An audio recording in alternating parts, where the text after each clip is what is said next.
Spin doctoring has a different definition depending upon who you ask. I mean, the negative connotation of spin doctoring means that we try to take a negative issue and spin it positive to maybe to dupe over or to screw over the populace. That's not what I do. I mean, I think spin doctoring is just message development or message massaging, maybe. I mean, it is taking a message that a voter may not understand, maybe a complicated message, and trying to boil it down to a message that can resonate with the voters, that people understand, and can possibly get some action behind that specific movement. I don't, take these big spending projects and try to sell them to the public. For me, it's selling, a transportation project like a road building project or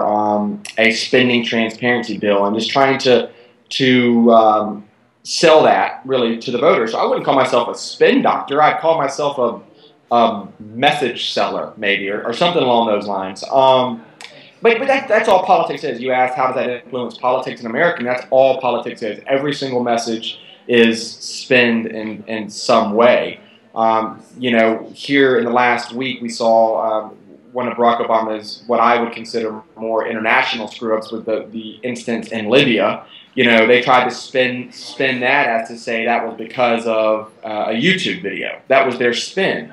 When the truth of the matter was that wasn't what happened. It was an act of terrorism, right? So that's what people would consider spin. It wasn't terrorism. It was a YouTube movement that created some protests. But we see it every single day in politics here in America. Yeah, I mean, that's what people would consider spin doctoring. I mean, it's just taking a candidate and taking a message and shaping them in a way that appeals to a voter.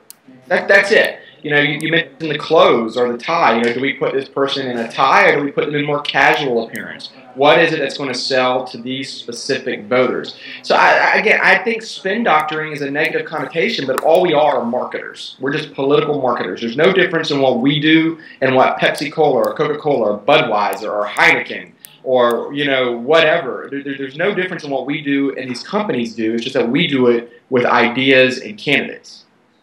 It's just advertising.